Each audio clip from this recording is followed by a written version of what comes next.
Hi, today we are going to discuss about chemical equations. We briefly discussed introduction of chemical equation in our last video, as they are the symbolic representation of a chemical reaction. Now, why should we use or write a chemical equation? Let's see.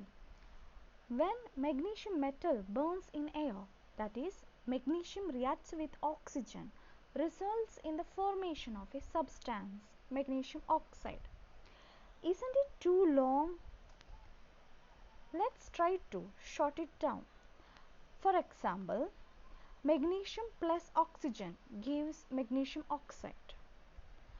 Magnesium and oxygen are substances that take part in a chemical reaction and a change occurs to them, and they are known as reactants. Products are new substances formed by the result of a chemical reaction. Here, magnesium oxide is the product. Instead of writing word, chemical equation can be represented by chemical formula of each substance. Let's see.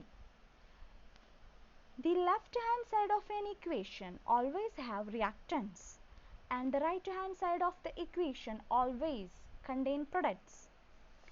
Again, looking to the above equation, the number of oxygen atom is 2 on left hand side and number of oxygen atom is 1 on right hand side.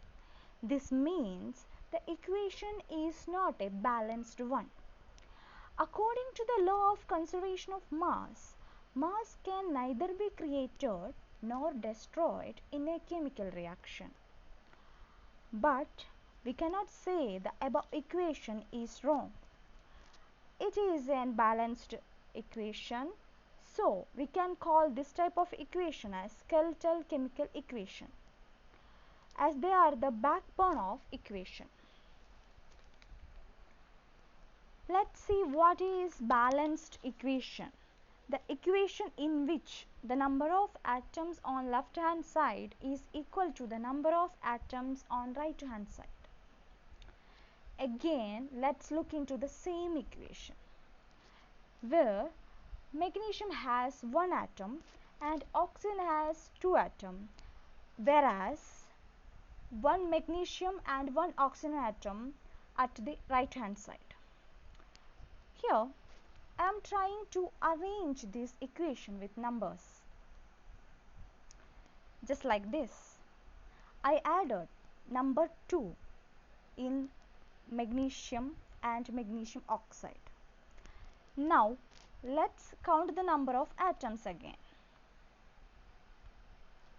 Magnesium has 2 atoms, oxygen has 2 atoms. The product have 2 magnesium and 2 oxygen atoms. Now it is a balanced equation. So we can say it's a balanced chemical equation. So we will study how to balance a chemical equation in the next tutorial in detail. I hope this tutorial gives simple way of understanding to you. Subscribe for more videos. Thank you.